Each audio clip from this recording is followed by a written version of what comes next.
Hi friends, welcome to my channel. ఈరోజు మరొక రెసిపీతో మేము ముందుకు వచ్చేసాను. చూసిద్దాం రండి. ఈరోజు చేపల పులుసు నా స్టైల్లో ఎలా చేశాను అనేది చూద్దాం రండి. ముందుగా గ్యాస్ ఆన్ చేసుకొని ఒక కడాయి పెట్టుకోవాలి. దాంట్లోకి 1 టేబుల్ స్పూన్ వరకు ఆయిల్ వేసుకున్నాను. ఆయిల్ వేడెక్కిన తర్వాత స్పైసెస్ వేసుకున్నాను. లవంగం, దాల్చిన చెక్క, ఇలాచి, 2 మిరియాలు, అలాగే ఒక బిర్యానీ ఆకు కూడా వేసుకొని, పెద్ద సైజు ఆనియన్ ఒకటి తీసుకొని ఈ విధంగా నిలువుగా కట్ చేసుకొని వేసుకోవాలి.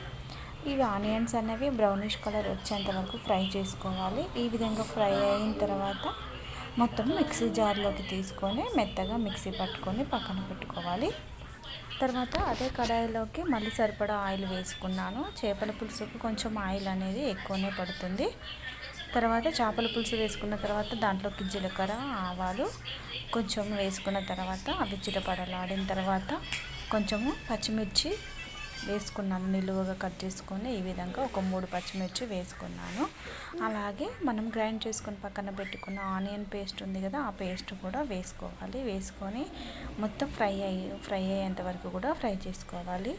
మనకు ఆయిల్ అనేది పైకి వచ్చేంత వరకు ఈ విధంగా ఫ్రై చేసుకోవాలి. చేసుకున్న తర్వాత దాంట్లోకి కొంచెం కరివేపాకు, అలాగే అల్లం వెల్లుల్లి పేస్ట్ కూడా వేసుకొని అంతా ఒకసారి కలుపుకోవాలి. అల్లం వాసన పోయేంత వరకు కూడా మంచిగా ఒకసారి ఈ విధంగా కలుపుకోవాలి.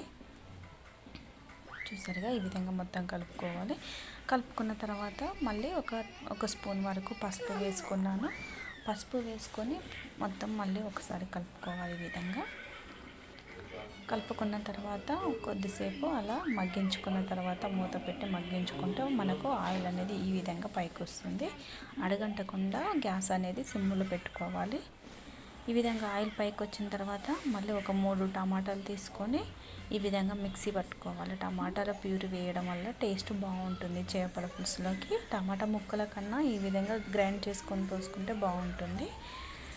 టమాటా ముక్క పేస్ట్ అనేది వేసుకున్న తర్వాత దాంట్లోనే మిక్సీ జార్లో కొంచెం వాటర్ కూడా వేసుకొని ఇందులో పోసుకోవాలి. మన కడాయిలోకి పోసుకున్న తర్వాత అంతా ఒకసారి కలిపి మూత పెట్టుకొని మళ్ళీ కొద్దిసేపు మగ్గించుకుంటే పచ్చివాసన పోతుంది. టమాటా అనేది పోయిన తర్వాత కొంచెం సాల్ట్, అలాగే కారం కూడా వేసుకోవాలి.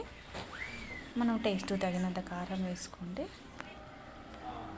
కారం వేసుకొని మళ్ళీ అంతా ఒకసారి కలుపుకోవాలి. మొత్తము చూసారుగా, ఈ విధంగా కలుపుకోవాలి.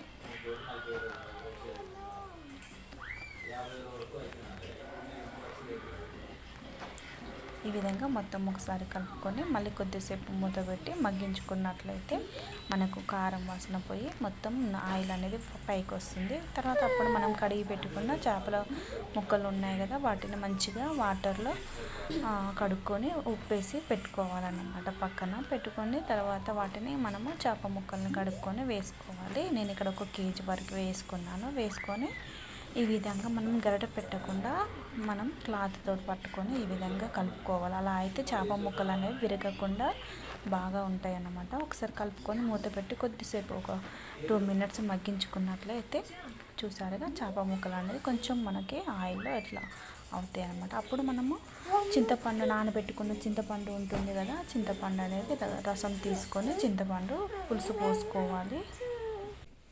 చింతపండు పులుసు పోసిన తర్వాత మళ్ళీ ఒకసారి ఈ విధంగా కలుపుకోవాలన్నమాట. చిన్నగా ఈ విధంగా కుదిపాలన్నమాట. ఇలా చేయడం వల్ల ముక్కలు అనేవి అలాగే ఉంటుంది, మంచిగా ఉడుకుతుంది అన్నమాట. గరిటె పెట్టడం వల్ల ఏమవుతుందనంటే ముక్కలు అనేవి మొత్తం విరిగిపోతాయి. పులుసు పోసుకున్న తర్వాత మనకు కొంచెం వాటర్ కూడా వేసుకోండి. మీకు పులుసు ఎంత కావాలంటే అంత వేసుకొని సరిపడా వాటర్ పోసుకొని మూత పెట్టి మగ్గించుకున్నట్లయితే చేపల పులుసు చూసారుగా ఏ విధంగా అయిందో. ఇప్పుడు ఒకసారి నెమ్మదిగా మనకు గ్రేవీకి ఎలా ఉంటుంది, చిక్కగా కాయేంత వరకు కూడా మనము గ్రేవీ అనేది ఉడికించుకోవాలి. చేప ముక్కలు పర్ఫెక్ట్గా ఉడికిన తర్వాత మనకు చేపల పులుసు అనేది చిక్కబడిన తర్వాత అప్పుడు కొంచెము ధనియాల పొడి, మెంతిపిండి, అలాగే కొంచెం మసాలా అన్నీ వేసుకోవాలన్నమాట. మెంతిపిండి వేయడం వల్ల చేపల పులుసు చాలా బాగుంటుంది. అంటే మెంతులు, జీలకర్ర వేయించుకొని మిక్సీ పట్టుకోవాలి. మెత్తగా పట్టుకొని మెంతిపిండి అనేది వేసుకోవాలి. వేసుకున్న తర్వాత మళ్ళీ కొద్దిసేపు మగ్గించుకున్నాక చివరిలో కొత్తిమీర, కొంచెం పుదీనా కూడా వేసుకొని మళ్ళీ మూత పెట్టి 5 మినిట్స్ ఉడికించినట్లయితే చేపల పులుసు మనకు పర్ఫెక్ట్గా అయినట్లే. మీరు కూడా ఈ విధంగా ట్రై చేయండి ఫ్రెండ్స్, చాలా బాగుంటుంది. చేపల పులుసు మనకు వేడి కంటే కూడా చల్లారిన తర్వాత వేసుకొని తిన్నట్లయితే చాలా బాగుంటుంది. ఈ విధంగా మసాలాలతో ట్రై చేయండి, చాలా బాగుంటుంది. అలాగే మన ఛానల్ ఫస్ట్ టైం చూస్తున్నట్లయితే ప్లీజ్ సబ్స్క్రైబ్ చేయండి, అలాగే ఒక లైక్ కూడా చేయండి ఫ్రెండ్స్.